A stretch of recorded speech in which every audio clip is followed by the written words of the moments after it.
अधिवेशनाला सरकार सामोरं जात आहे। आज विरोधी पक्षाने प्रथेप्रमाणे चहा पानावर बहिष्कार टाकत जे पत्र दिलेलं आहे, खरं म्हणजे खोटं बोल पण रेटून बोल, खोटे नरेटिव्ह तयार करून एखाद्या निवडणुकीमध्ये थोडी मतं मिळाल्यानंतर आता खोटंच बोलायचं, अशा प्रकारच्या मानसिकतेमध्ये विरोधी पक्ष गेलाय असं या ठिकाणी मला वाटतं। किंबहुना त्यांनी दिलेलं पत्र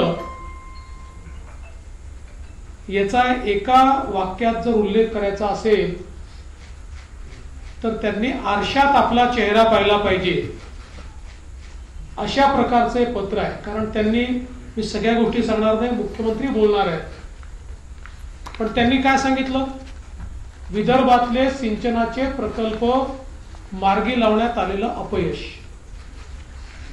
आता हे कोणाला होतं अपयश? 2.5 वर्ष ज्यांचं सरकार होतं, ज्यांनी विदर्भातल्या एकाही प्रकल्पाला सुप्रमा दिली नाही, एकाही नाही, ते आम्हाला सांगतायत की विदर्भाचे प्रकल्प मार्गी लागले नाही। या उलट विदर्भातल्या बहुतांश प्रकल्पांना केवळ सुप्रमाच दिली नाही, तर त्याचं काम देखील आपण सुरू केलं आणि बळीराजासारखी योजना आता जवळजवळ 87 प्रकल्प आपण पूर्ण करत आणलेले आहेत। आणि एवढंच नाही, 2019 मध्ये वैनगंगा नळगंगा प्रकल्प त्याचा GR आपण काढला।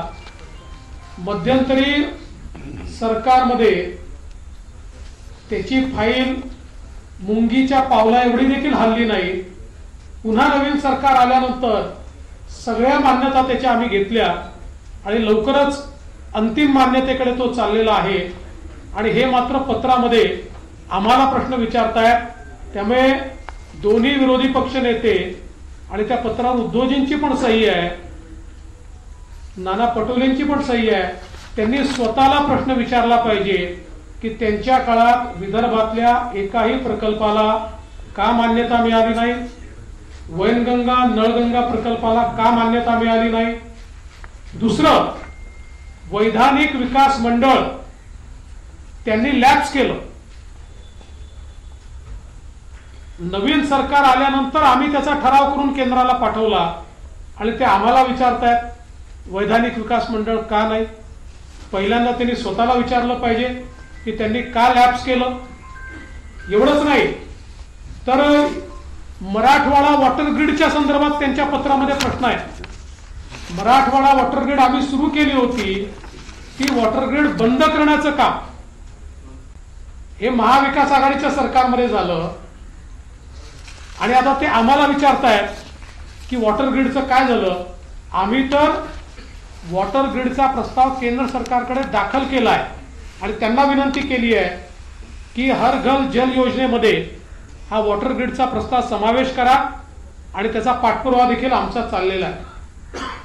आपण जर बघितलं तर पेपर फुटीच्या संदर्भात ते बोलतायत, सर्वात जास्त पेपर फूट उद्धव ठाकरेजी मुख्यमंत्री असताना झाली आहे। जवळजवळ सगळ्याच परीक्षांमध्ये TET म्हणजे परीक्षांची नावं घ्या आणि कशा प्रकारची झाली हे आपण सगळ्यांनी बघितलेलं आहे आणि ते आम्हाला प्रश्न विचारतायत